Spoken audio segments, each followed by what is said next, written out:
Water's free if you need it. Okay.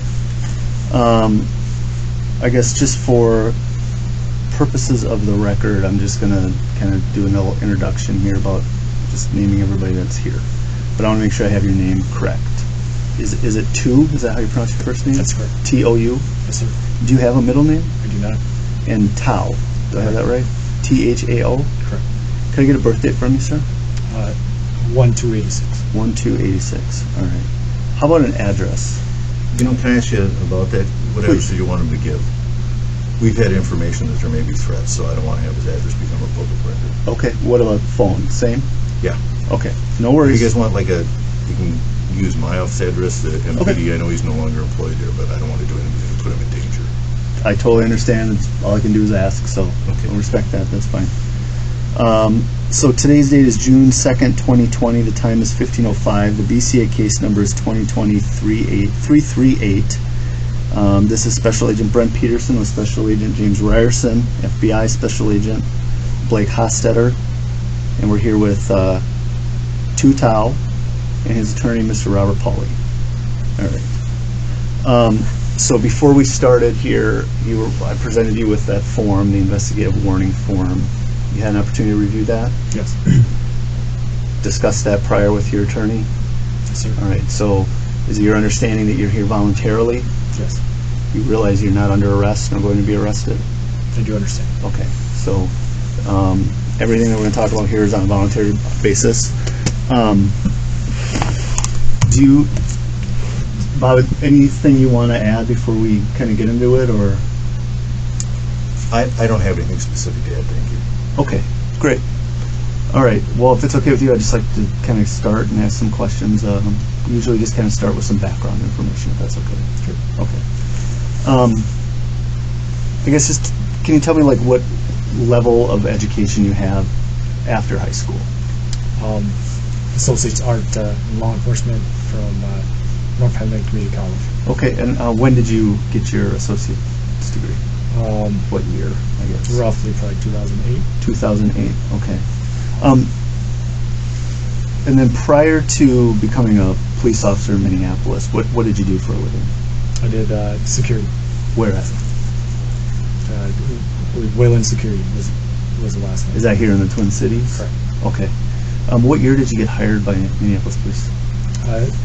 I believe 2008 was when I got hired as a community service officer. Okay, and can you just explain what a community service officer is for the city of Minneapolis? It's kind of a recruitment mechanism to kind of recruit folks from different backgrounds. And I applied and got accepted and pretty much is kind of they pay for our education and prep us for the police academy. Okay, so is that a sworn, licensed position as a community service officer? Okay, and how long were you in that position? Roughly a year and a half. Year and a half? Okay, and this would have been 08 into about 09 or so? Yep. Okay. Do you have any prior military experience? No. Were you ever a police officer anywhere else other than city of Minneapolis? No. Okay. So after the CSO or community service officer position, what's the next, I guess, step or progression to becoming a police officer? A community service officer gets, they pass and get licensed, they get, and then they get promoted to a recruit officer. Okay. And attend the police academy. Roughly, do you remember when you started the recruit academy? I'd say close 2009. 2009. Okay. And how long is the recruit academy? About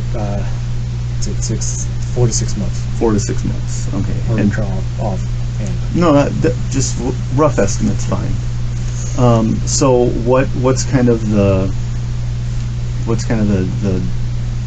day-to-day at the academy? Like, what do you do at the academy? What do you learn at the academy? Pretty much just you kind of get the tools to learn to become a police officer. Okay. Learn policy and skills that will eventually be used into street. Like what are some examples of some things that you would learn at the academy? Policy, defensive tactics, scenario-based training, Firearms. Okay.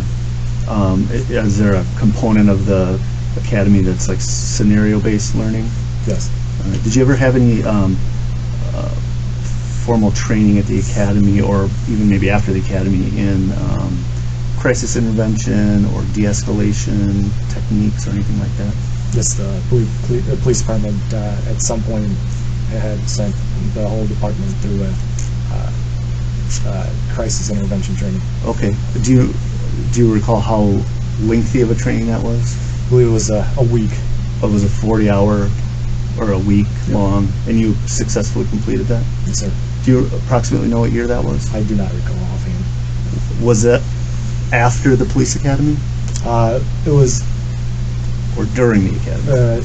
I believe they have a little part, the CIT training. Yep.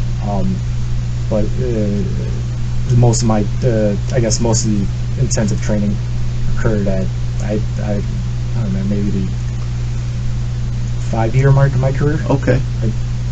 Okay. Just roughly. All right. So you were already on the job, on the street, and you went through that. Was that a voluntary thing, or did they send you? It was a mandatory thing. Mandatory thing. Okay. And you, just so I'm clear, you did successfully complete that? Yes. Okay. And when you say CIT, we're talking about crisis intervention training? Correct. Okay. We'll come back to that a little bit. So in the academy, are you taught like first aid and CPR and things like that? Yes. What's like the highest, or what level are you at as far as medical training? Pretty much it's just first aid, and then refreshers every few years. So First aid. Okay, so basic like CPR, first aid. You're not like an EMT or higher than that? No. Okay. And is that something that they train you in the academy and then you refresh every so often? Correct. Is that a yearly refresher? I wouldn't say it's bi-yearly. Okay. I don't remember offhand. Okay, understood. So after the academy period ends, what's kind of the next step in your training?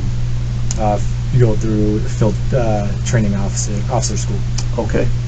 And is the abbreviation for that FTO? Correct. Okay.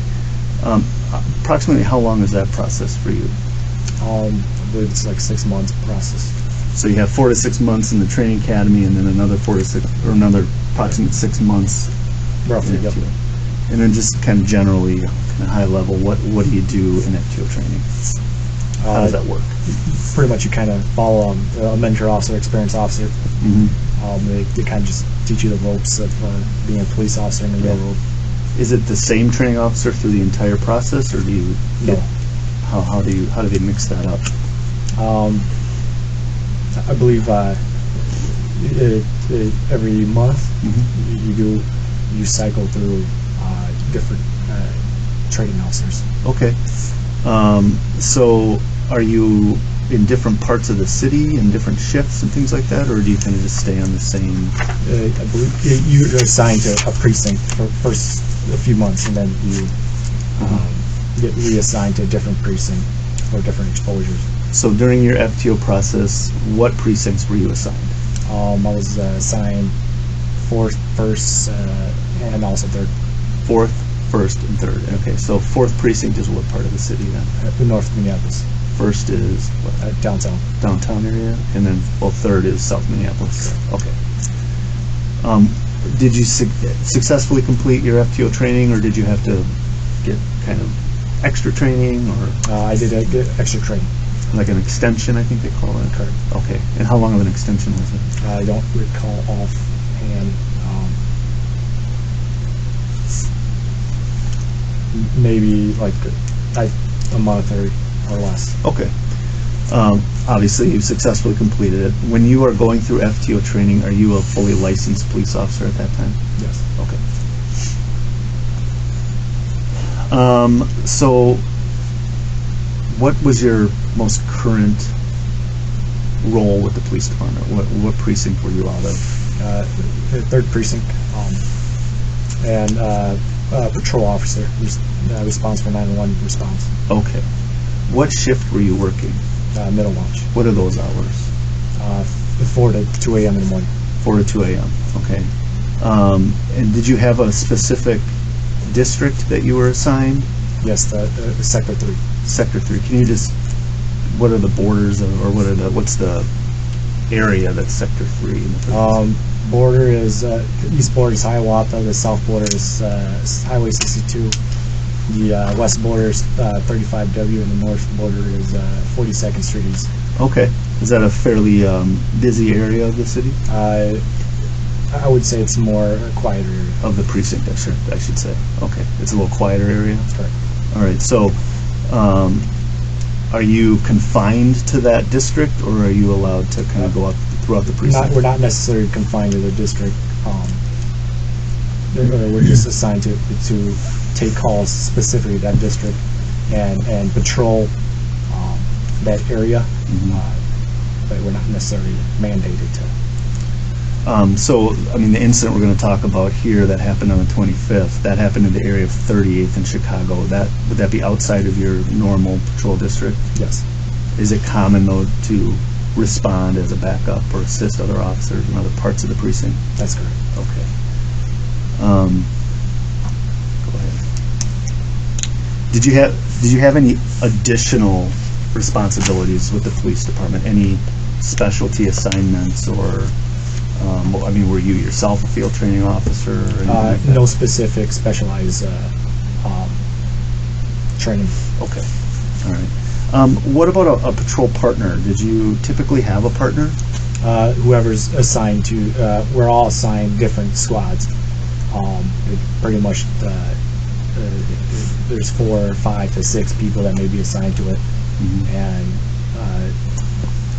based on who's working that day, it's whoever's on your squad. Okay. You're assigned to work with. Did it tend to work out that you'd be with 1 or 2 officers generally all the time, or did you constantly have different partners? I would say the middle. Since I went to middle watch, I've gone through several different officers. Okay. Okay. So on the 25th, what we're here to talk about, did you have a partner that day? Yes. Who was that? Officer Shop. Had you worked with Officer Chauvin previous to that day? Yes. Okay. Have you known him for a while? When I went to third precinct middle watch, that's when I first met him. And when did you go to 3rd Precinct middle watch? Went from dog watch to middle watch. Okay. So I'd say roughly 3 years ago was when I transitioned over. So you've been on middle watch for about 3 years? Correct. Okay. And so you've known Officer Chauvin for about that amount of time? Yes. And were you in a regular, semi-regular partnership with him at times? Yes. Okay. Do you know him outside of work? We don't really talk outside work. I don't really talk much outside. Don't socialize Too much. Okay. Is he related to you in any way? No. No. Okay. His wife is not related to me, so that's what you're asking. We're hearing these rumors, Yes. and I wanted to just figure if that's true. It's not true. Okay. As a patrol officer in the 3rd Precinct, middle watch, do you wear a uniform? Yes. Do you drive a marked squad car? I do. Okay. Can you just describe for us kind of what your uniform looks like, your kind of day-to-day uniform that you would wear? Navy pants, sky blue shirt, outer sky blue vest, and pretty much your standard police equipment. So, as far as the standard police equipment, you're referring to your belt? Yep, belt. Can you just walk us around what you carry in your belt? My right side is my handgun. On my stomach, right side here, it's my mace. My left side quadrant here is my magazine. I have also a handcuff right here as well, next to my gun. And then another pair of handcuffs, my back left side, along with my radio and flashlight.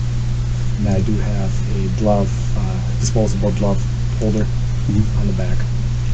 Are you issued a taser? Excuse me, and a taser with next to the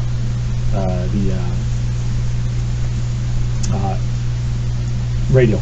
So on the opposite side of your handgun, is that Yep. what you're, okay. All right. Your uniform, do you have any patches or anything like that on it? Standard Minneapolis police patch on both sides. Okay. Are you clearly identifiable as a police officer in that uniform? Yes. Have you ever been confused for something else other than a police officer in that uniform? No. Okay. Are you issued a body-worn camera? Yes. Where on your person do you typically keep Right that? next to my radio, which would be right about approximately mid-chest. Mid-chest, okay. The date we're here to talk about, the 25th, was your body-worn camera on your person and activated? Yes. Okay. Have you had an opportunity to review your body-worn camera video from that day on the 25th? Yes. When did you watch that? Today. Did you watch it prior to today? I did when to clarify, I guess. I did when we do police calls. We enter case numbers. Yep. And sometime, majority of the time, especially if the driver, the thumbnails Okay. of the video will show just a steering wheel. Okay, like the first frame of the Yeah, video. the first frame. Okay. So it helps to just click and just see what video this is, Okay. and then you just pause and then it's that video. So then I put in the case number Okay. specific to that video. Okay. So your responsibility then, when you have recordings, is to categorize them. And sometimes in order to categorize them, you need to watch them. Is that what you're saying? A little bit, just to figure a out what little it bit. is. Yep. Okay. All right. And how do you watch them? Is your the phone, the city issued phone, Okay. So it connects somehow to your. Wi-Fi? Yes. Understood. Okay. Did you watch the whole video or? Just to get a sense of the scene, this what video this is at. And is that all within the policy of the police department to do that? I don't believe there's any policy that says that you can't. Okay. Perfect. You mentioned you watched some video today, and that was here at the BCA, correct? Yes. Who was present with you when you watched that? My lawyer. Okay, Mr. Polly? Yes. All right. Anybody else present? Nope. All right. And how many videos did you watch? I believe it was 4 videos. Did you watch them in their entirety? Yes. Okay. How many times through? Once, and then the longer video about the second time. Okay, so the main video that kind of shows the incident we're here, or part of the incident we're here talking about, you watched it twice? Correct. Okay, understood. Well, let me just intervene. Did Sure. you watch the entire large video or just parts of it? Just parts. So one time through, and then went back and watched parts of it. Correct. Okay, I understand. Your squad car, do you typically drive kind of the same squad car every shift? That specific one, 352, is not our squad. Is that the car you were in on the 25th? Yes. Okay, We're designated squad 330, but it was the actual squad is 352. okay. So does your call sign necessarily have to reflect what the squad car number is? No. Okay, so your call sign is 330, but you're in squad 352. Correct. Okay. What did the squad car look like that you were in? Can you describe that? It's one of the older squads. It's a SUV Ford. Okay. Standard Minneapolis police marked squad, What's like the color signature on it? black and white with police shield. Okay, where's on the police shield? On the doors. All right. Do you have a light bar exposed or hidden or? Light bar. Light bar. A Okay. light bar. Is there a recording device, recording system in the squad car? It was a MVR. MVR. Okay, and what is an MVR? There's it's basically the camera for the squad. Okay. That faces forward.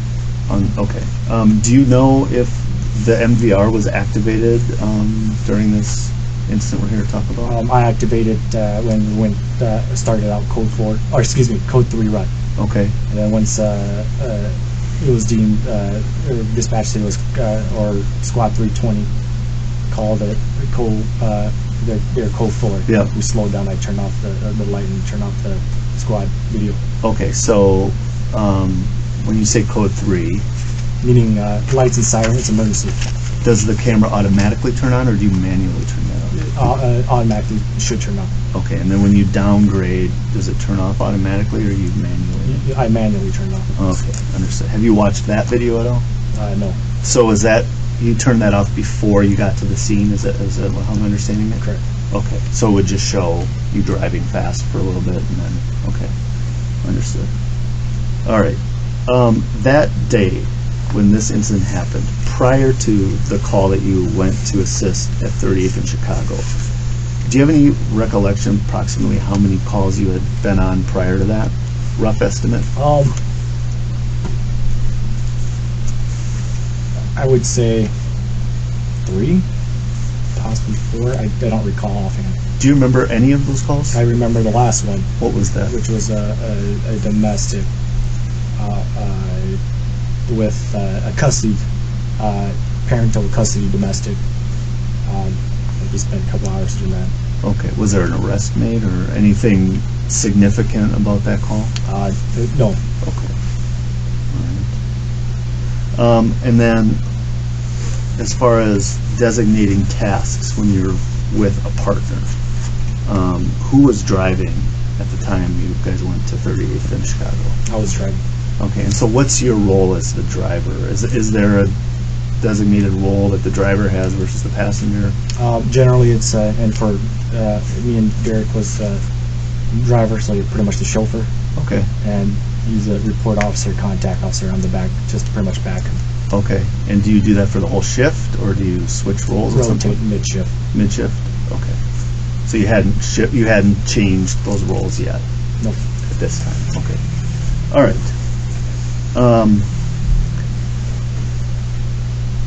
When you guys were responding to the call, what information did you have? We were at the station at the time, Okay. and I'd heard 320 kind of it called for a backup, and it sounded like it was urgent just by his voice. Mm-hmm. And so I went out, and Derek went out as well, and we went into the squad car. And then I guess he was reading remarks as we were en route. What did you know about the call that they were on? I should probably, I guess, backtrack a little Sure. bit. We were initially dispatched to this this call first, out of sector, Mm-hmm. because we were the only one available. And then 320 cleared their call and canceled us. So and took their call in their sector, and so I had heard remarks that it was a forgery in progress. Okay. All right. And then before we get into kind of the story about what happened, Squad 320. Tell us about those officers. What do you know about them, or had you worked with them? Very new. I believe Officer King was just 2 days off FTO, and Officer Lane was about a week just off FTO as well. Okay. So, in your experience, is that pretty common to have two kind of rookie cops ride together?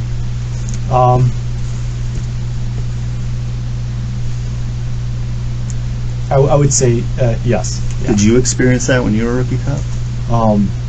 No, because I was assigned to a day watch shift, so there were a bunch of old people there working. So So you were by yourself, probably? I was the young buck working with the older Gotcha. Okay. officers. All right. Well, thanks for answering all those questions, Officer Tao. I guess what we'd like to kind of have you do now is just kind of tell us in your own words, from start to finish, what happened. And then at the end, we'll likely just need to clarify some things if it's okay. But for now, we'd just kind of like to hear from you what you remember about this call and what happened. So we're at the station, about to eat lunch. 320 ends up asking for a backup. It sounded like it was something urgent, like they were struggling with somebody. So being that I believe we're the only squad left available by default,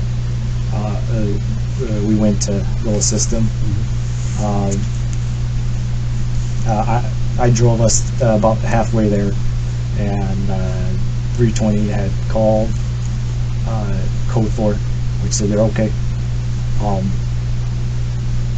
Dispatch canceled us, but knowing the area, and they're so new too, knowing the area, it's the cut food specialty, that specific store is a known blood gang hangout, especially hostile to police. So knowing it's just those two there, especially very new, I decided to continue, at least to give scene security for them to finish whatever call they were doing. So we continued on to go assist. Once we come in westbound from 38th, I see right at the intersection, I see park officer Chang with two, with an, I believe, male and female there. It looked like they were being detained, being that he was outnumbered.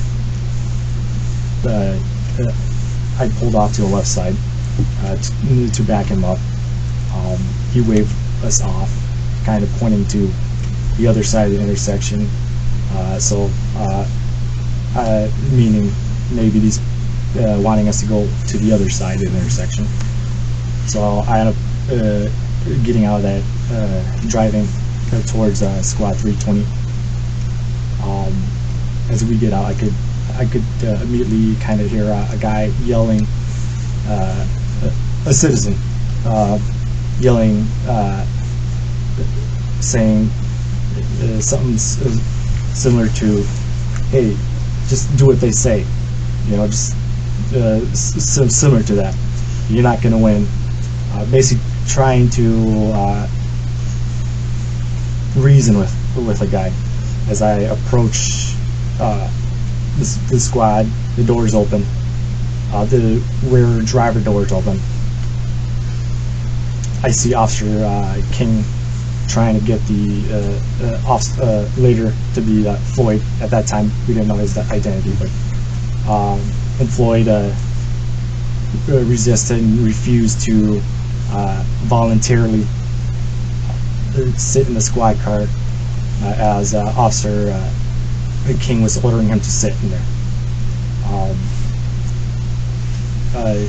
I could see that Floyd was stiffening up his body in a way to kind of prevent Officer King to kind of insert him in there.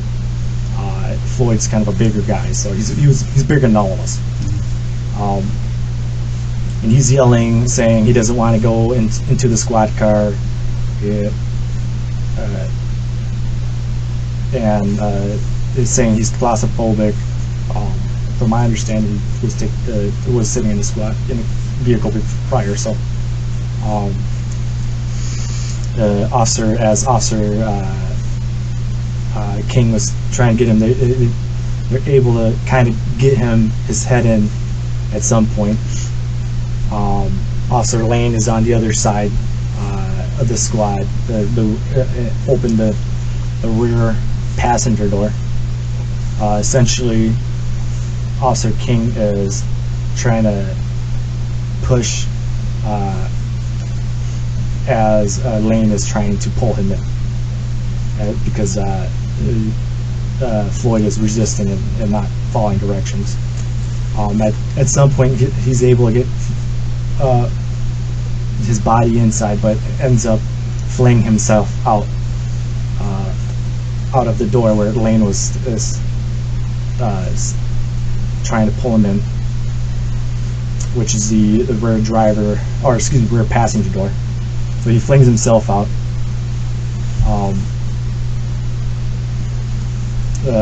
Officer King goes around and tries to kind of get Floyd again, trying to get him inside.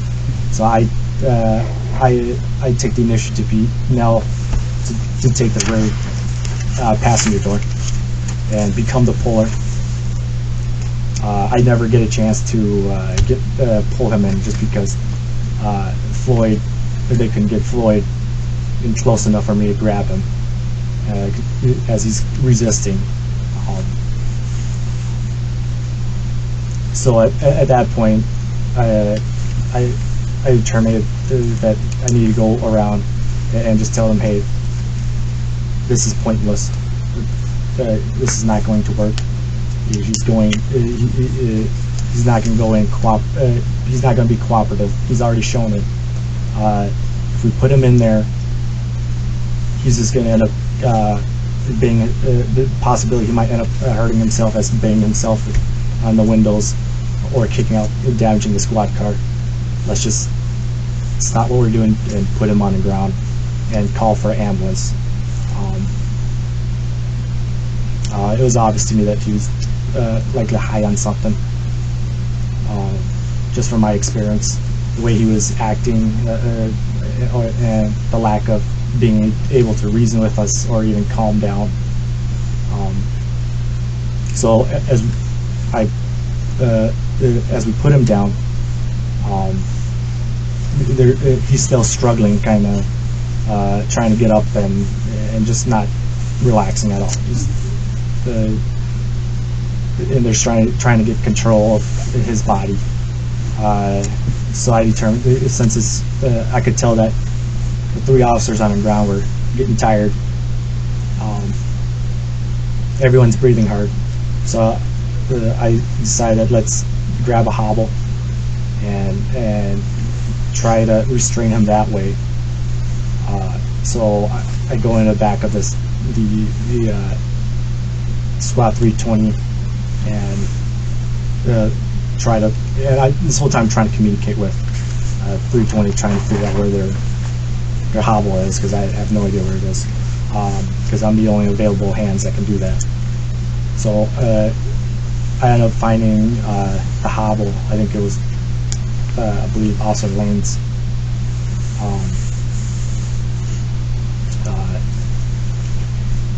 bag, and I think I handed it to one of the officers. But then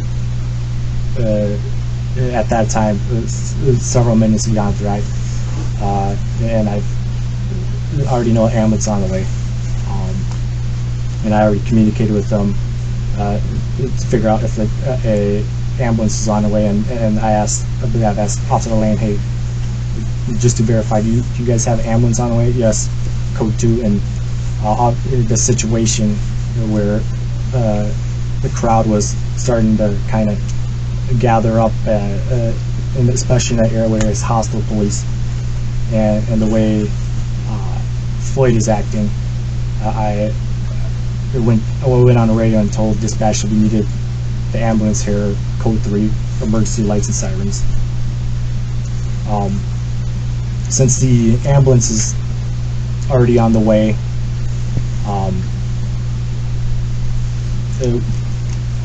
we decided to just forego the hobble and just hold for now, since if we were to hobble him, once the ambulance arrived, we would have to undo it again to put him onto the stretcher.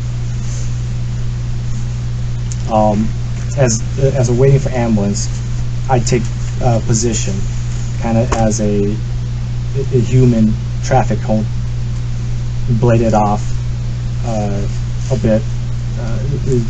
Is just so oncoming traffic northbound in Chicago kind of see me, so the vehicle doesn't hit my partners and Floyd, because they're low to the ground. So I wanted to get myself off the traffic, offset myself off the traffic a little bit, and also be able to be in view of the growing crowd.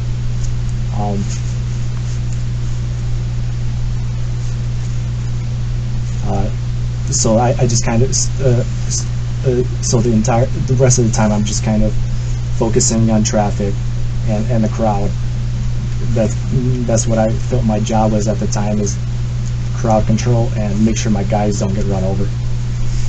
As the crowd is starting to grow and become loud and hostile toward us, I decided that to forego traffic and put myself in between the crowd and the officers, and turned off, looking at just spending majority of my attention looking at the crowd, make sure they don't charge us or bull rush us, as the officers on the ground are defenseless.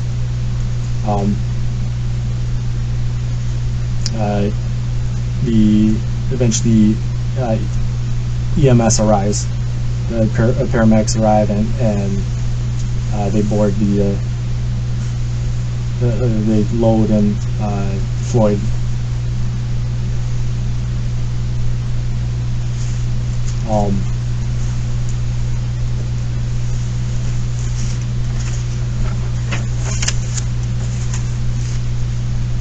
After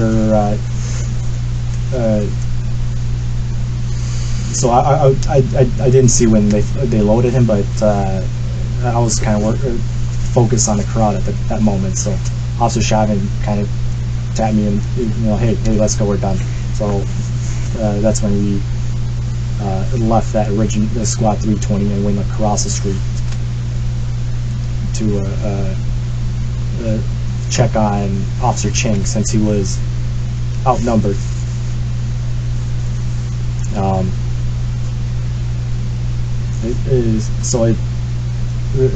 That right there is pretty much essentially what he pretty much done with any contact with Floyd. Okay. What happened though after that? Like, you went over and saw Officer Chang. What happened from there? Trying to figure out what exactly are we going to do with this car. What? Because me and Officer Chavin are the backup officer. We have no idea what's going on. As far as this guy detained, or whatnot, we're acting in good faith with Squad 320 and 830, because we're the last ones there. So as we're trying to figure out what's going to happen next, because this is 320's call, it's their call what they want to do with a vehicle. We're just backing up. So 320, I guess Officer King said that at some point, well, I guess let me backtrack a little bit here. As I'm trying to figure out with Chang what we're going to do, we just kind of stood by, and then the fire department shows up. At that time, I don't know what the status of Floyd is. Fire department shows up, and they ask us what do we need, and I'm kind of baffled. We just needed an ambulance. I don't know what you guys are here for. I assumed that was unrelated to us. Maybe it was medical inside cut food or something, because the fire department went inside to go check. As they're checking, dispatch asks us, tells us that the fire department is looking for the ambulance. So I walked up to the fire engine and told the driver, the driver, I believe, like, hey, the dispatch says you guys need to go to 36 and Park. They're doing CPR. And that's when the fire guys come back. I kind of tell them the same thing, and they end up getting back on, and then heading to 36 and Park to assist with the ambulance. End up going back to the Officer Chang, and he ends up clearing this. I tell him, hey, basically, it looks like this guy is being worked on, so this could potentially be a critical incident if he dies. I don't know his status, but they're doing CPR. So just make sure to do a report if anything comes, supplement or whatever. If anything changes, I'll let you know. I think he takes off.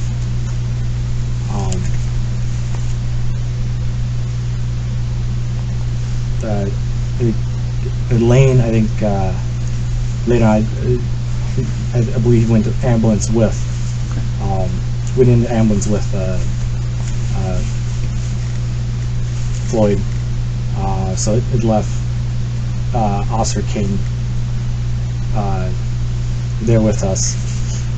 And then we're trying. I guess we talked to him about what he wanted to do with the vehicle. Or actually, he's telling us that. So he started proceeding to tell me like kind of like this vehicle is legally parked. We're just gonna take the keys for safekeeping and leave it here. But I stop him, and I don't. And this is more maybe attributed to his lack of experience. I don't think he realized the gravity of the situation, potential situation. So I tell him, no, we're not. We're not gonna leave the scene. You need to call the sergeant, notify them of what's happening. We need to hold the scene, especially the vehicle, because it could potentially be evidence that of this whole incident. So he ends up. I don't remember. I think Officer Chavin might have been the one that called. I don't recall off. We've been one of those two. Sergeant Pluger, and he arrives on scene. And I believe Officer King fills him in on what occurred.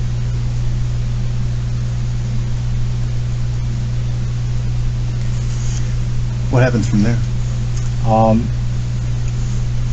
Sergeant Pluger said that he needed to go check on the status of Floyd, and me and Officer Chavin are to go with him up there.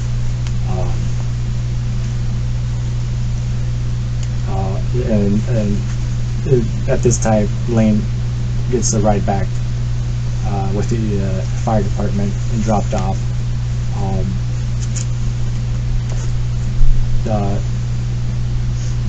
So they're instructed to stay with the vehicle at the scene and hold the scene for as potential crime scene until we know the status of Floyd. Me and Officer Chavin end up heading up to HCMC to meet with Sergeant Pluger at HCMC, check on the status of Floyd. What did you learn? Through the entirety of our HCMC, we just stood out of the we were out in the hallway. About maybe we were probably there 5-10 minutes. And I believe a doctor comes out and informs us that Floyd was pronounced dead. I left out of the ambulance bay, and we stood by the ambulance bay. I guess Sergeant Bluger was probably talking to the watch commanders or informing them. Okay. And what did you and Officer Chavin do? We stood out just waiting for our next instruction. Did you receive some instruction? Yes, to wait for our escort officers. Okay. And what does that mean? When officers in Minneapolis get into a critical incident, there's kind of a mechanism where the department has a escort officer where both everyone's separated, and has a escort officer come and wait with us and transport us to City Hall. Who was your escort officer? I believe it was Sergeant Muhammad. Excuse me. Sergeant Muhammad? Yeah. Where did he take you? City Hall. Anywhere specific in City Hall? I believe it was I want to say room 100. Okay. And then you remained there for some amount of time? Yes. Okay. Is it okay if we just clarify some things? Sure, you can. Yeah. Okay.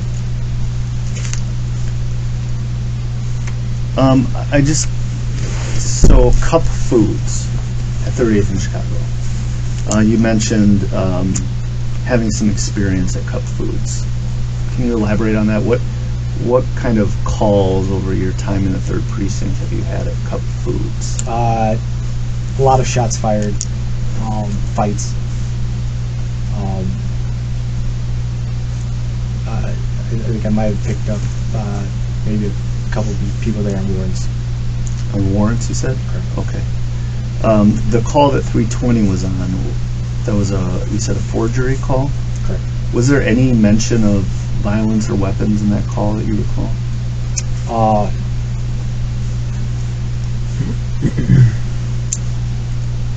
I don't recall. Okay. Do you recall like the essence of what the complaint was? I believe it was somebody passed a fake. I think the remarks somebody tried to pass a fake bill. Okay. The person was appeared possibly intoxicated. Mm-hmm. Okay. Have you had experience with counterfeit money being passed at businesses? Yes. Okay. How would you typically handle if that was all Generally, you knew? How would you handle that? What do you mean? Let's say the call is exactly what you said. Somebody passed a fake $20 bill in our store and appeared intoxicated. How would you have handled that? Or how would you typically handle a call like that? If we have a suspect, I guess they would be detained. Mm-hmm. And obviously we get more backstory. While being detained, we'd probably get more of a backstory from the store. Mm-hmm. And then verify if it was actually a fake bill or not. Sure. Well, that makes sense. Okay. It's a fairly common call? I would say it's a rarity to have a suspect with forgery to actually be still there. They don't stick around, no?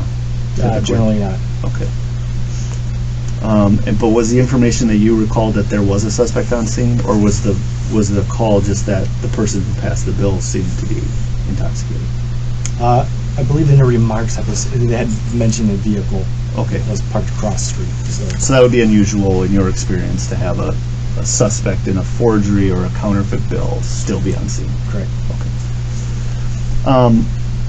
When you guys get there, when I say you guys, I mean you and Officer Chauvin get there. You first see Officer Chang, who then points to Officers Lane and King. You describe seeing Mr. Floyd resisting. Can you just elaborate on that and describe more specifically what you saw him do? He was in handcuffs, kind of stiffen up his body. Okay. Where, in order for somebody to kind of sit in the squad car, especially a big person like him, you need their cooperation as far as bending their knees. Okay. And because it could be tight back there, especially for a big person. Mm-hmm. So if you don't have some level of cooperation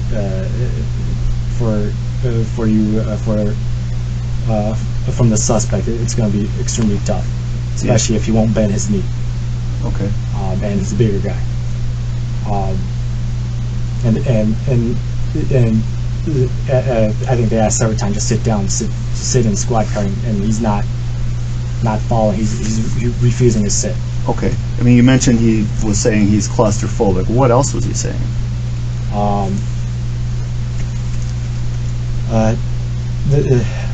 that he didn't want. I think he would say he wanted to talk or something like that. Okay. But he was instructed to sit in the squad car.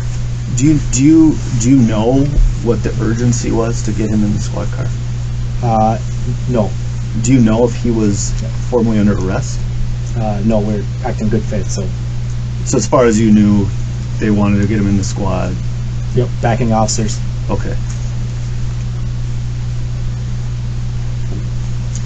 Have you had experience with people who are under the influence? Yes, Okay.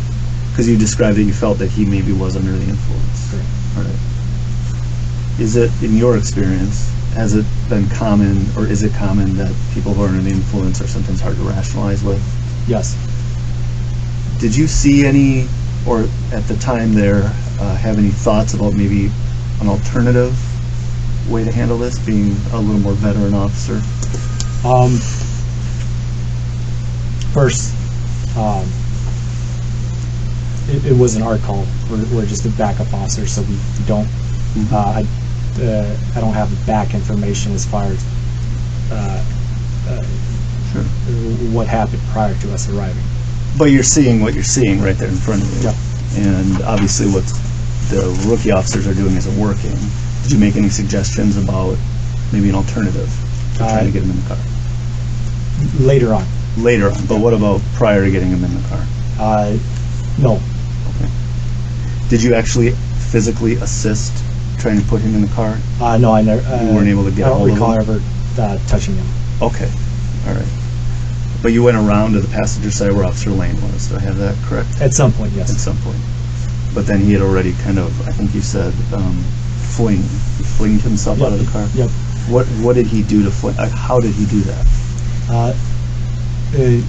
So it's kind of like he scooped himself and then kind of with his foot pushed himself out against the side of the squad. Okay, pushed himself out and then kind of, From my view, that's what I saw. okay, and then came out of the car. And then you made the suggestion to put him on the car. And so they try again to do the same thing again. What do you mean? Try to get him to sit in the squad car. Oh, okay. But from that side, and that time I'm like, all right, guys, it's pointless to do this. Let's put him on the ground. Was there ever any discussion or suggestion that maybe we just talk to him and see what the problem is? I would assume they probably. Well, about from you though. I Okay. mean, did you make that suggestion or try to do that? I was not the contact officer, so I did not attempt to do that. Understood. Okay. So you went through you said the 40-hour CIT, crisis intervention training. Yes. From your experience, have you used that on the street? Yes. Those techniques that you learned in that crisis intervention training.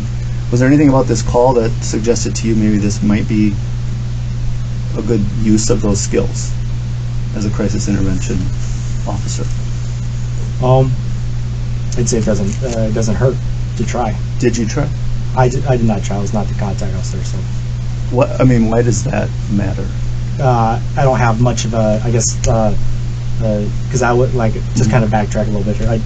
I don't know what happened prior to it. Okay. I guess the only attempt you could say is just kind of tell him to relax. Okay. Did you do that? I did. Okay. How did he respond to that? He didn't respond at all.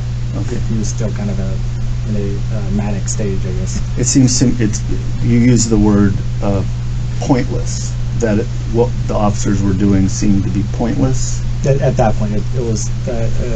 We've already spent several minutes trying to get in the squad car from the rear driver's side. Do you know how many minutes you actually were spending by the time you got there? I know you don't know what was happening prior, but when you got there, about how many minutes? I wasn't counting. Rough estimate? Did it seem like several or a couple, or what do you think? Maybe a couple minutes, roughly. Okay. What was the purpose of calling for the ambulance? I felt that that he was likely gonna that he was possibly on drugs. Okay. Just the way he was acting, erratic behavior, and we wouldn't be even if we wanted to transport him, we wouldn't be able to transport him the way he was acting. Okay, so what was the hope that the ambulance or paramedics could do for you? At least assess them and figure out what we're going to do from there. Okay, even though he's struggling with you guys? Yes. What could they do to help with a struggling person? They can restrain him better. Better? Yep. Okay. Why don't you elaborate on that? So instead of being in handcuffs, usually when we deal with people that are kind of excited delirium or on high on something and have and they're out of control, we assist with holding them down. He's putting them on the ambulance gurney there, and usually what they'll do is handcuff him, their own handcuffs, and handcuff that person to the gurney. Does that help calm people down? It restrains them until paramedics can kind of assess what they need to go from there. Okay. You mentioned just a second ago excited delirium, I think you said, correct? What is that, as far as you understand it? I guess it could be a mental health or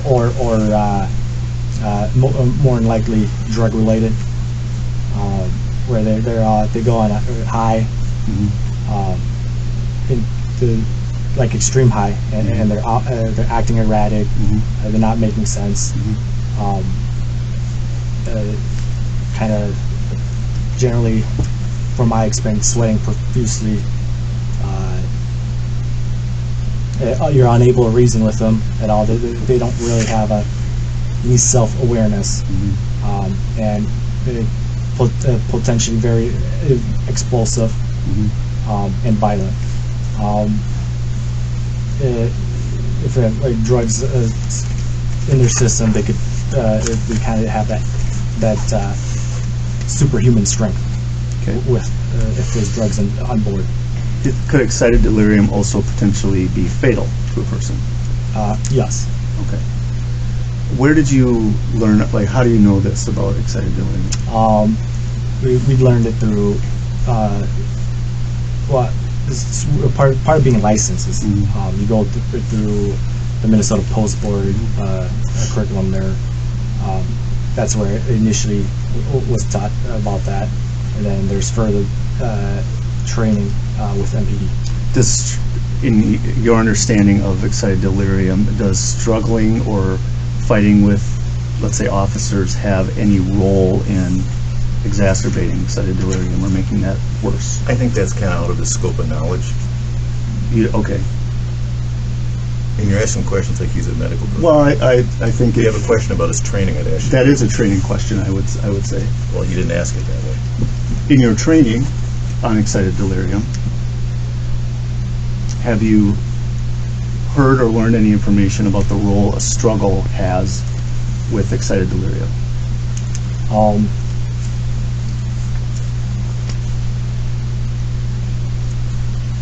I think I've read it before. Okay. Was there a concern at the scene about excited delirium?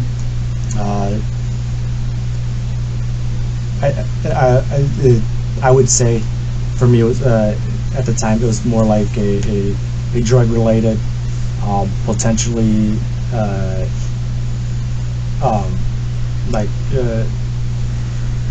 possibly like consuming drugs before like officers. Okay. Did you hear Officer Lane specifically say he was concerned about excited delirium? I did not. Okay.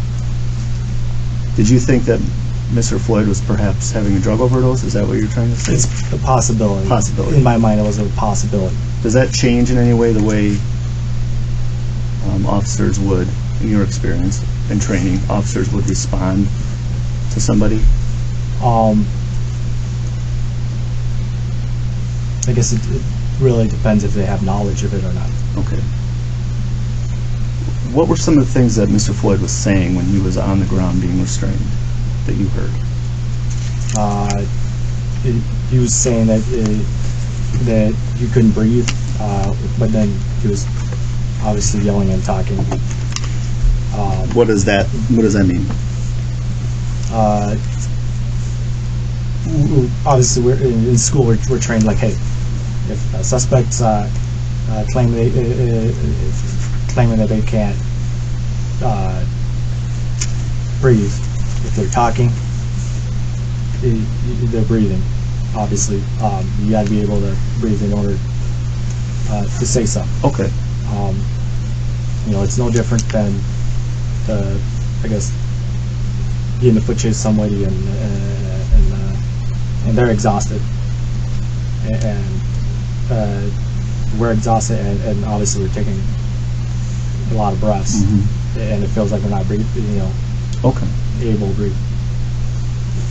From where you were standing, where were other officers positioned on Mr. Floyd? I believe Chauvin was at the head of the Floyd.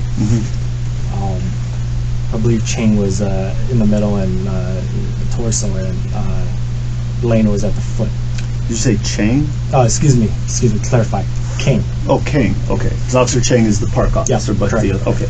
Do you know the spelling on Officer King's name versus Chang, just so they can understand it? I believe you already have. So Chang is Chang, Yeah. and Kang is Kueng, something like that. That's how I understand it, at least. Yeah, kind of a newer guy. So Kang and Chang. I couldn't tell you how to Okay. spell it correctly. But just so it's clear, Officer Chauvin, Officer Kang, and then Officer Lane at the feet. Yes. Did I have that right? Okay. Who are you closest to in this kind of chain of or group of officers? I was shot. What did you see Officer Chauvin doing? He's struggling with the guy because he's kind of moving a little bit, squirreling around. Okay. I think at some point I asked the guy, "What do you on?" Meaning, what drugs are you using? Because I know I am with Sunway, and generally Want to know? they'd like to know Sure. that information. He didn't respond. So Okay. How was Officer Chauvin getting control of Mr. Floyd? I can't see what he's doing with his arms or anything like that, because I'm kind of offset him a little bit. Because from my first initial view of it, it's kind of his knees are moving, depending on like the suspect. It's moving between the back of the back of the head, neck, shoulder blade. Which knee? I believe it's a left knee. Left knee? Okay. Do you know, have you seen that or used a maneuver similar to that? No. Are you trained to handcuff people? Yes. Is that something you have to refresh on every year with your use of force Yes. training? Okay. How many different ways are there to handcuff people? Lots of ways. Can you think of like 3 off the top of your head that you're probably trained in every year? This is over, under. How about the position of the person you're trying to arrest or handcuff? Well, it usually could do as far as practice. They'll be standing on their knees and on their stomach. Prone, I think Yeah, they call yeah, that? yeah. Okay. And so you've trained in how to handcuff somebody prone. Correct. Do you use your knee when you're typically trying to handcuff somebody in a prone position? I've seen trainers teach use the knee to kind of leverage yourself. Is that how you're trained though? To do a prone handcuffing technique, to use your knee to help handcuff a person? What do you mean here? Could you elaborate? Well, are you trained have you been trained by the Minneapolis Police Department to handcuff somebody in a prone position? Yes.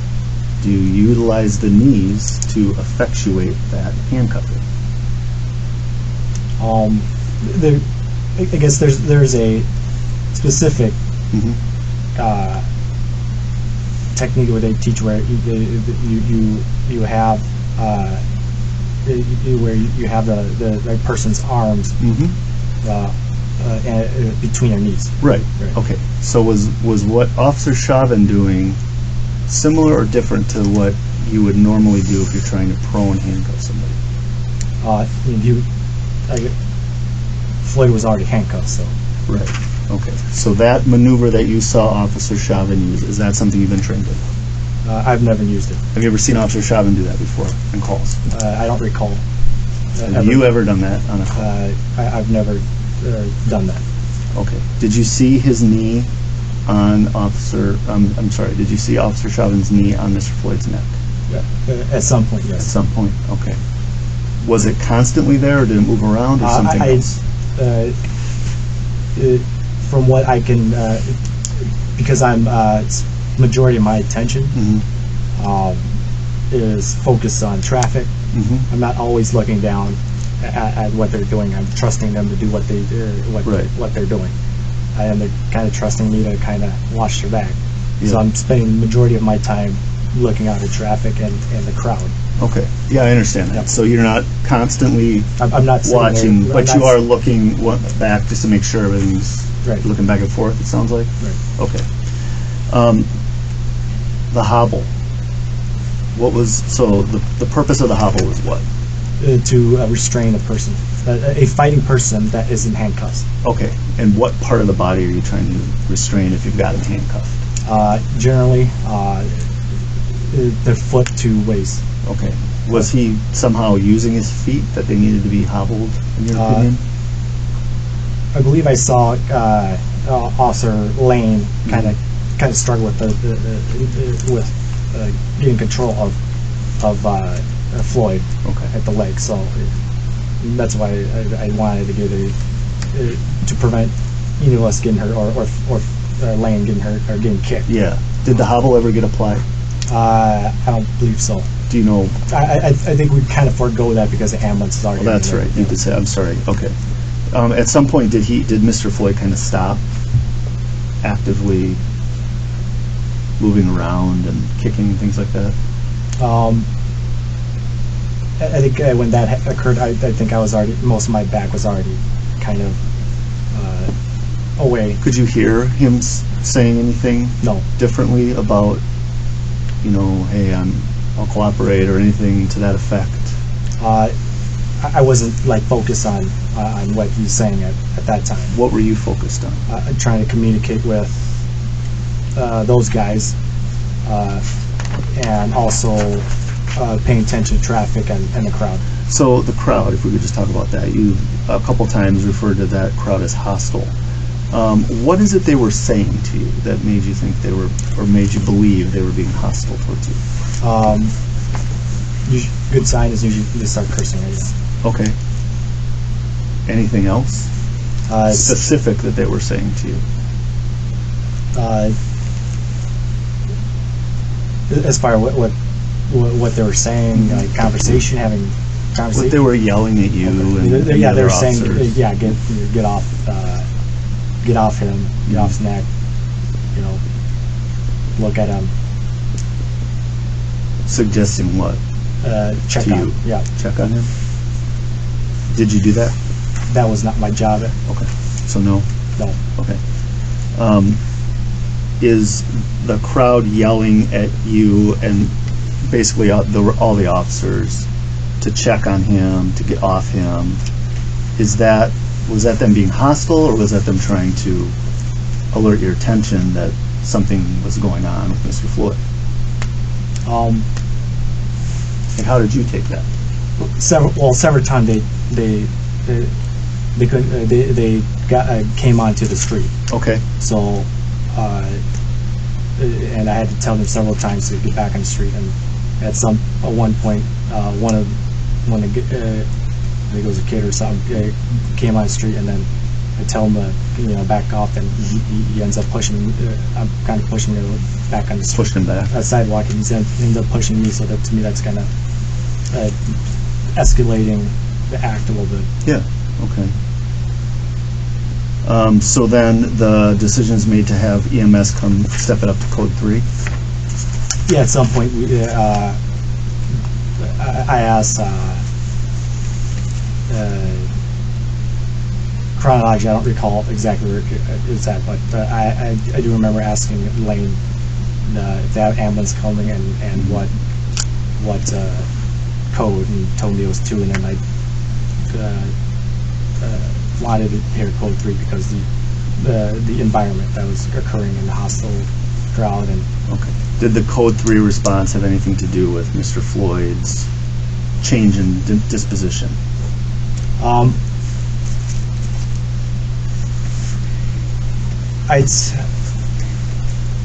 don't recall.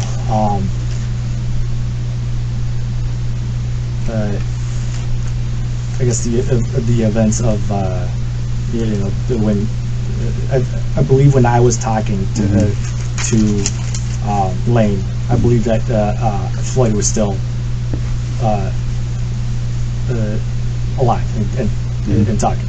Did you observe, though, a change in his demeanor from when you first got there till the paramedics got there? I would say the majority of the time I wasn't looking at Floyd. I'm just primarily focused on The crowd and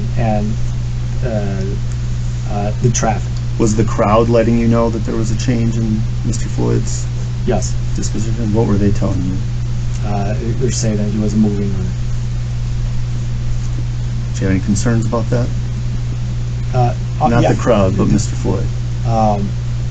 I was concerned with the crowd. I mean, I would hope that the other officers would do their job and check on them. So you put your trust in the other three to take care of Mr. Floyd, and you took care of the crowd. Correct. Okay.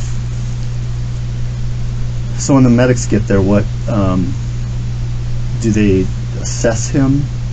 That part I'm not looking at the medics at all. Okay. I know the ambulance is behind me because they come up behind me, but I'm not aware of what Sure. At that time what they're doing because I'm not looking at them.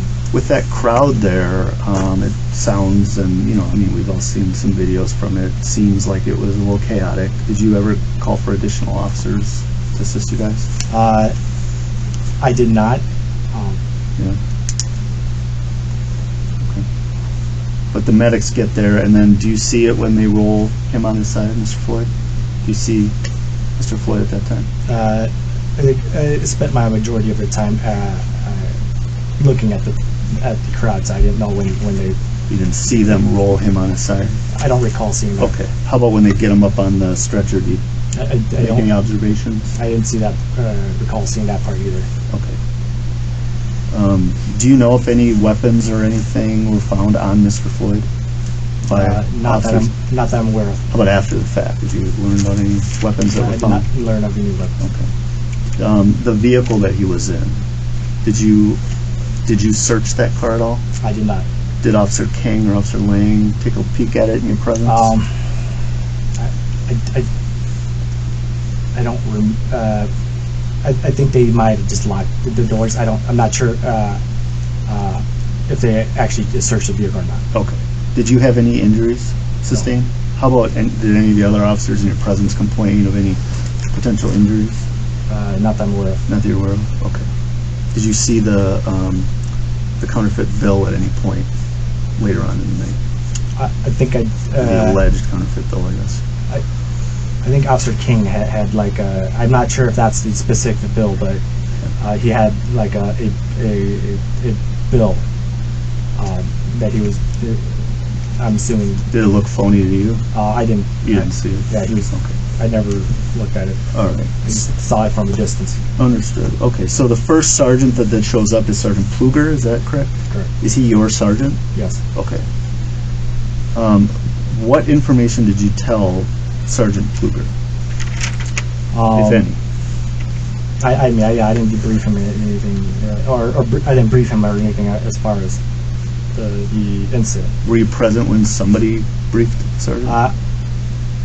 I think I was there. I wasn't paying attention. I actually went to the squad car to just check on the status, any updates, just to see any remarks, updates as far as of Floyd's status. Were you concerned that Mr. Floyd was Oh yeah, obviously. in danger Yeah, of obviously. death or something? Okay. I was concerned of status. Okay. Well, when you say obviously, what do you, I mean, why is that obvious? I mean, obviously, you don't want you don't want people dying, or I don't wish death upon Right. people. So did you suspect that something bad was happening there at the scene when the paramedics came? I realized that this might have been because a big incident when the fire department showed up, and they're here to help the ambulance. Okay. And generally, when they show up, the ambulance needs help with whatever medical procedures, like Okay. CPR or something. I So that's understand. So when the ambulance left and the fire department showed up asking where the ambulance was, Yep. you put two and two together that this was a more significant call than maybe what you thought. Is that Yes. accurate or not accurate? Yes. Okay. After learning about, well, let me see here. So Officer Lane's on the ambulance, as far as you know.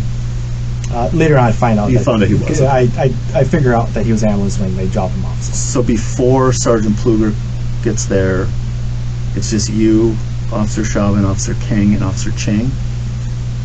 Yes. All right. What's the discussion that happens there amongst you guys? The discussion I mainly have and recall just having it was with with Chang, just letting him know that Yep. what's going on. Just make sure you do a report. Okay. Just because he didn't do too much. Yeah. Is your body camera on this whole time, or do you deactivate it at some point? I think at that time we were just standing around, so it was deactivated. You deactivated it? The scene had already been code for, and we've been standing by for several minutes. All right. Did Officer Kueng share with you kind of an overview of what happened before you guys got there? You and Officer Chauvin got there? I didn't talk to him as far as what happened. My only interaction with him was when he was talking as if they were going to just clear the scene, like it's kind of like another call. Okay. And saying that they were just going to leave the car there, and I kind of at that point I don't think, due to experience, I don't think he realized the gravity of the situation. Right. So I kind of broke it down for him, like, no, we're not leaving the scene, and we're not leaving this car here. There's two a male and a female, I think, that were there, and it seemed like as they were leaving, it seemed like they wanted to come back for the car. So you were giving some instruction to Officer Kueng about what the proper procedure What the should be. proper procedure, because I didn't want the integrity of evidence Yeah. to possibly disappear and leave the department, looking like it. We're trying to cover it up. And as one of the veteran officers on the scene, you saw that as your kind of responsibility to take control of that? Yes. Or provide some instruction? Give him what he should do. Okay. So I told him that we weren't going to, that we're not going to do that. You shouldn't do that. You need to call a supervisor and have them make the decision. Any reason why that instruction and advice that you gave to Officer Kueng after the fact, any reason why you didn't offer that kind of same leadership advice earlier when they were struggling with Mr. Floyd? I didn't have that enough information, Okay. in my opinion. When you learned that Mr. Floyd had died, what did you think? Yeah, I don't want anyone to die. I mean, it was kind of a somber moment, especially for me. And my heart kind of sank.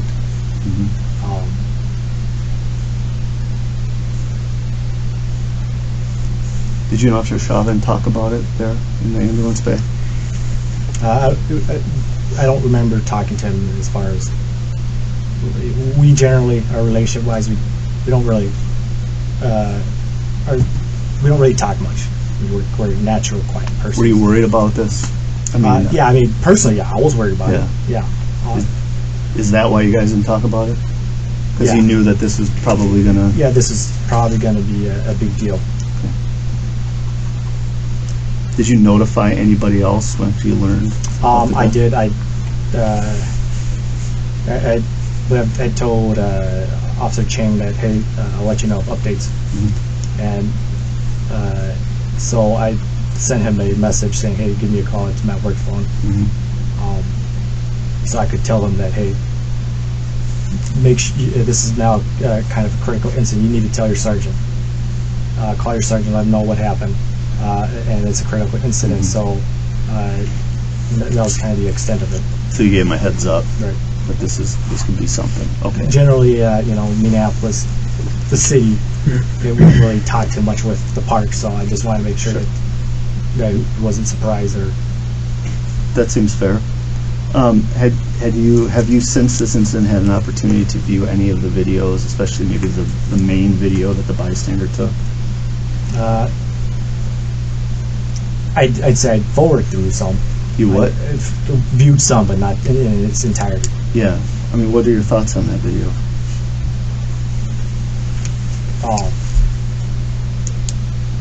Because like you said, you were facing the crowd, so you weren't really paying much attention, but that video is obviously paying a lot of attention on what Officer Chauvin and Mr. Floyd's interaction is, and I'm curious what your thoughts on that are.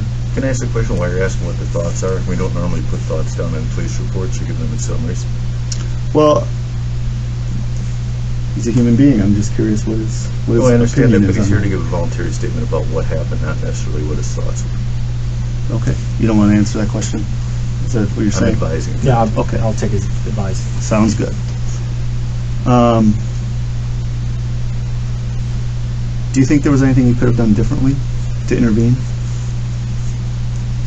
I'm in the belief that there's always something different and you can always do in every single call. Yeah, I mean, it's easy to second guess, right? It's easy to look in hindsight. Have you thought about things like that and what maybe could have been done differently? Yeah, I mean, Like what?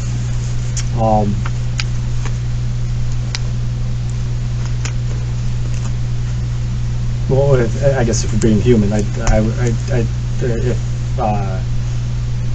differently, I guess.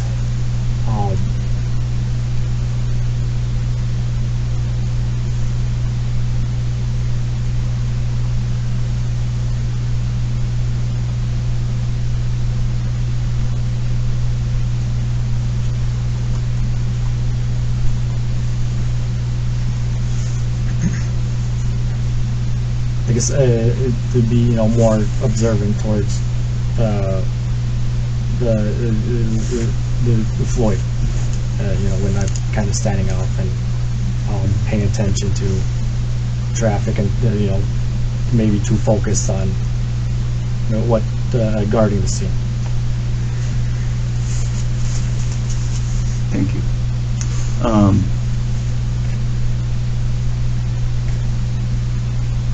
What effect has this whole event you've been through had on you personally?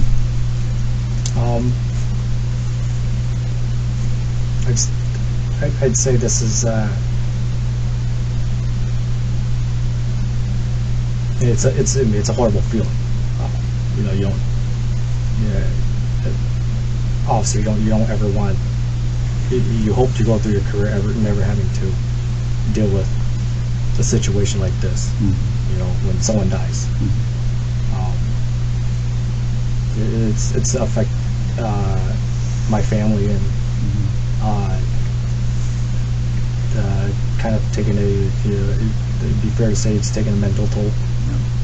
Have you been in a critical incident prior to this? No. Mind if I ask you some follow-up questions? Sure. Okay. Earlier in the interview, you mentioned that your training was extended a month. Was that in the academy, or was that an FTO process? Not field training. The field training. While you were in the academy, did you have any deficiencies in any of your training? Like 10 years ago.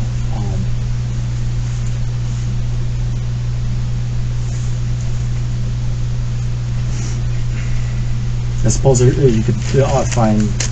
I don't really recall too much. I guess there's probably some as a new officer would be a lot of deficiency. I guess. Okay. All right. So a lot of deficiencies. To be critical of myself as far as training. Was there sorry to interrupt Go ahead. you. Was there anything that held you back in the academy? I guess I guess it's natural for recruits to, and probably true for me as well, as decision making. Okay. So there was special attention to your decision making while you were in the academy. Is that accurate? Yep, but you kind of deciding what you're going to do on the call. Okay. Okay. In the FTO process, that was extended a month, correct? Yep. What were the reasons for the extension? I'm trying to remember here. I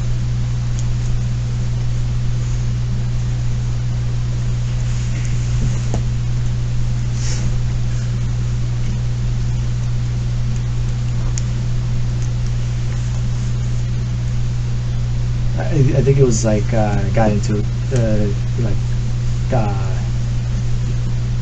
maybe I might have been like officer safety. I don't recall off the top of my head exactly what. I think it might have been a few things.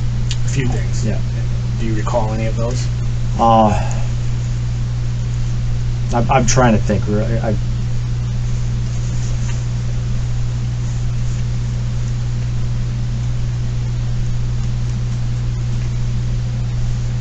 I think it's kind of more officer safety decision making. I think it was. So officer safety and decision making. Great. Okay. All right. Let's move more towards kind of the incident itself. You mentioned a couple times during the interview that it was pointless. It's not going to work. And referring to getting Mr. Floyd into the back of the squad car. Is that accurate? Right. Okay. Based on that, you made a decision to direct the officers to put Mr. Floyd on the ground. I suggested we put him on the ground. Okay. Is there any reason why you decided to direct them to put Mr. Floyd on the ground specifically, as opposed to other options? It's the best way. We're taught it's the best way to control somebody is when they're on the ground, proned out. That's the best maximum way to control someone. Okay. And how many officers were attempting to control Mr. Floyd at the time? 3. Okay. And was he in handcuffs? Yes. Okay.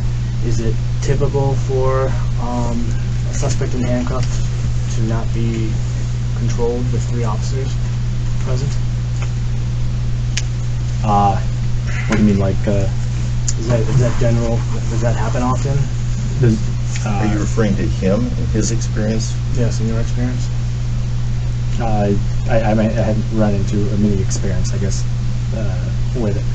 where 3 officers have to restrain him. Okay.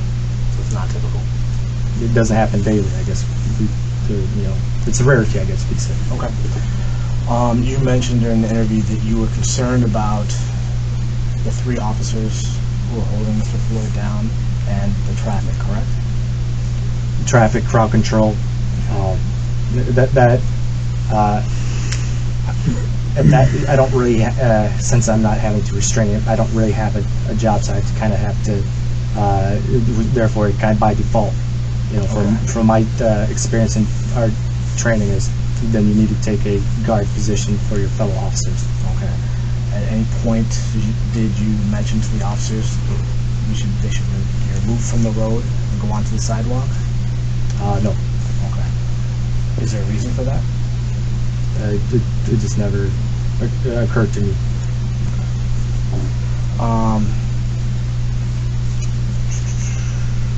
Did Mr. Floyd, based on your observation, struggle the entire time he was on the ground? Yes, from the time I've seen. I'm sorry. I wouldn't say from the time I'm observing them. The majority of the time he was struggling. Okay. Did you ever see him cease to struggle? I believe I did peek maybe a couple of times. Just kind of look back to make sure they're still there. Okay. And what was happening? Was Mr. Floyd just laying there, or was he talking, or what was happening when you peeked?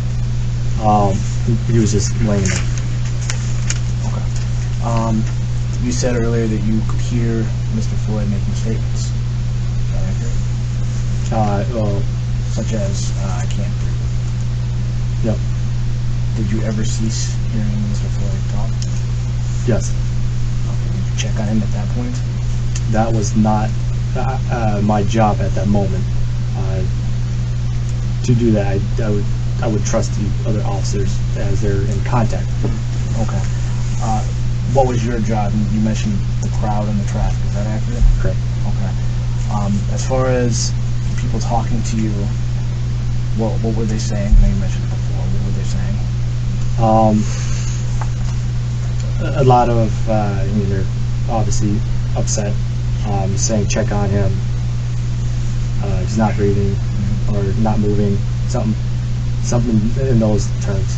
Okay. And at that point, did you check on Mr. Floyd? No, because my job is scene security. I would trust on those guys. I can't multitask.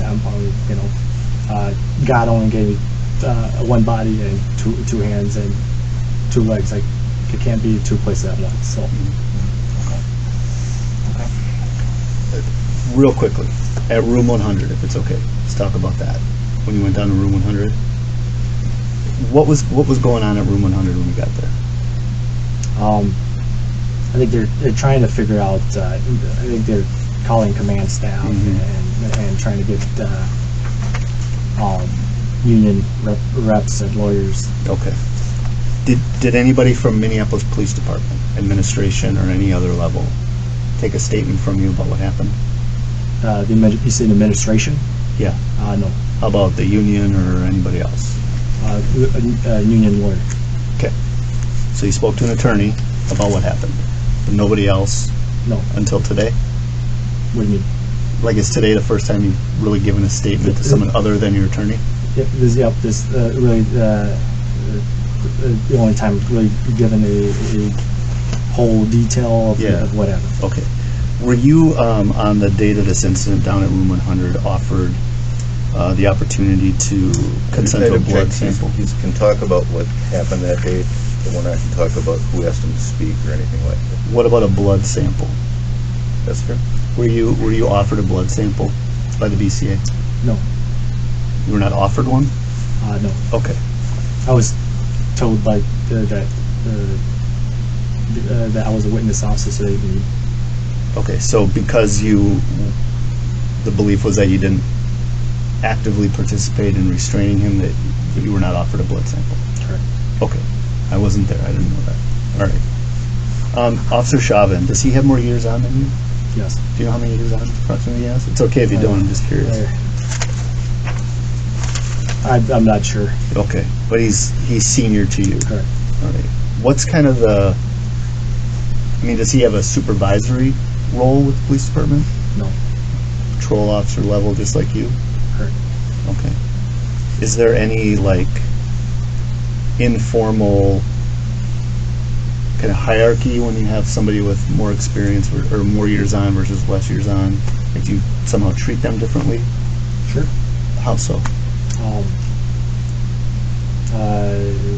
Just as far as who's going to drive, who's going to sit in the passenger. Okay. So if Chauvin said, I want to drive today, but you really wanted to drive today, you would defer to him because he has more seniority? Correct. Would that be an example, I guess? Okay.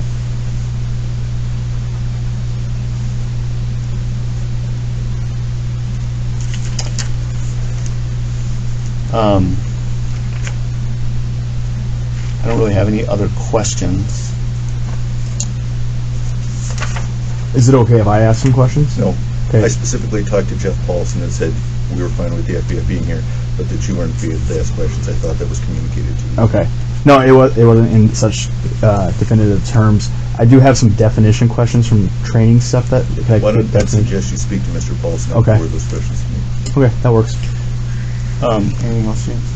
Mr. Tou, is there anything else you can think of that might be important for us to know that we haven't discussed today or asked you about? I know we've asked you a lot of questions. Right, Thank you for answering them. Can I ask one question? You were asked whether you were offered a blood sample. You indicated that you were not offered a blood sample because you were told you were a witness officer. Is that correct? that's correct. And who told you that? I believe it was a BCA agent. Do you recall which BC officer told you that? I did not get the name. Male or female? I think it was a male. About him that you remember? White guy. Okay. That describes a few of us. Okay. I didn't get his name. So bottom line is, though, you were told you didn't need to, we weren't even going to ask you for a blood draw because you. Yeah, we. considered a witness As far as of it. my understanding, I think somebody went to get clarity as well, and they said since I was a witness officer, the only thing they needed was take my picture and body camera. Okay, and that was done. Correct. Okay. Anything else, Mr. Polly?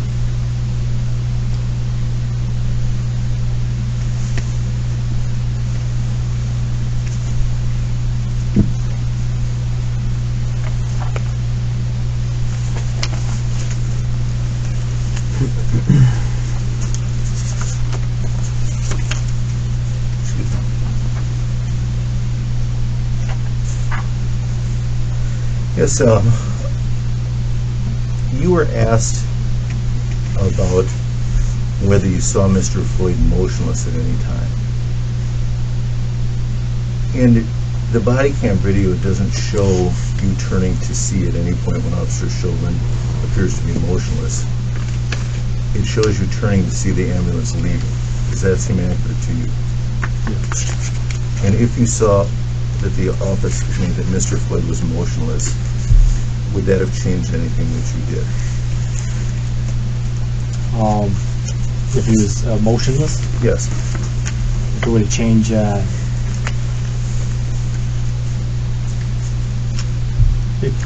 I was purely focused on my job at hand. So if